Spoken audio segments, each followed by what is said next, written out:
And later, are you one of the lucky ones who got your Eurovision ticket? Welcome to the 9.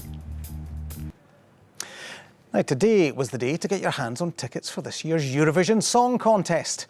It's happening in Liverpool, of course, later this year. But with huge demand, the 6,000 tickets for 9 events sold out in an hour and a half.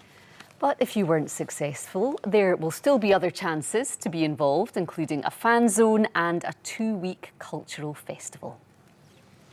Well, one person who attempted to secure their ticket to the grand final was Eurovision Superfan Adam Robinson. Adam, welcome. How did you get on?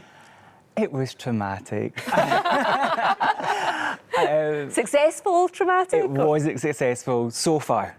I'm not giving up hope. There could be other chances. They could book another round of tickets. I might go get an official resale. You don't know. They didn't give a lot of ticket information before they went on sale, so they might release some more information. How close after. did you get in the queue? Well, I logged on to Ticketmaster, which was probably my first mistake because that site never works, and it asked me to do a password reset. So at the most traumatic time, I had to think up a 8-character word with upper letters, like lower letters, numbers, and whoever won Eurovision 1986. It was like, it's too much to think about. Oh, wow. And then I couldn't get into the queue. And then it started putting up error messages. And I wasn't the only one, because I was checking online at the same time, and there was a lot of people that were getting this. But there were error messages that I've never seen before. I was concerned I'd entered the Matrix or something at some point, what was showing on my screen, but I didn't end up in the end getting any. Oh, well, we're sorry to hear that. Thank but you. You're saying there might be some other opportunities, or what other plans might you make if you can't actually go to Liverpool? Well, it's trying to weigh up the cost, because accommodation is expensive, travel is expensive. Gone up by about 200%, some of the hotel prices. Yeah, and some people that booked them far in advance have had them cancelled. So it's trying to weigh up what you can do in the space of the time. And as you said, with the cultural events, the Euro Village, have not fully announced how that's going to be set up, but that's usually a big area where they have a screen where you can go along and watch the semi-finals. And some of the performers for the year come along and perform during the day. And there's a club night on every night as well. So even if you don't get a ticket for the actual event itself, there's so much going on. A lot of people are dismissive of the Eurovision Song Contest. Think actually nobody really watches it, nobody's really that interested in it. This shows that that is not the case. I mean, it's no surprise to you, I know, but clearly there's a huge demand. Yeah, and especially in the UK. I know so many fans in the UK who travel all throughout the year to events all across Europe. So the UK itself has such a huge fan base, but then of course you are competing with everyone else over the world who wants to come and see it.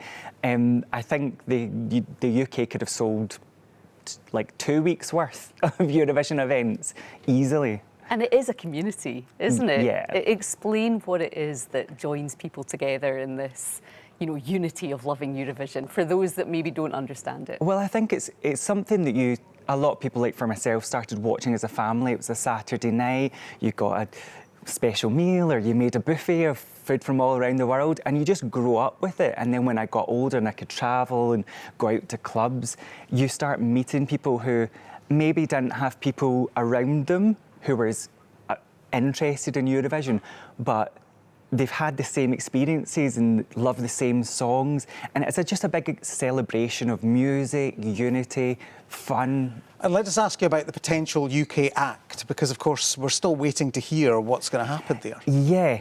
Who are the runners and riders? Well, who would you think should be there? Well, there's Birdie, Mimi Webb, Rina Sawayama, who I would love. But the BBC know that Eurovision fans are sort of like kids on Christmas Eve. They like to sort of look behind the paper and rip it open. So I think they've been working with some of these artists to kind of send out red herrings. So you don't know if that's a clue to go, oh, they're definitely doing it, or they're sort of playing the game. So I have no idea who it's going to be. But I think it's a real tough act to follow, because Sam Ryder last year, huge following on TikTok. So close. So huge following on TikTok.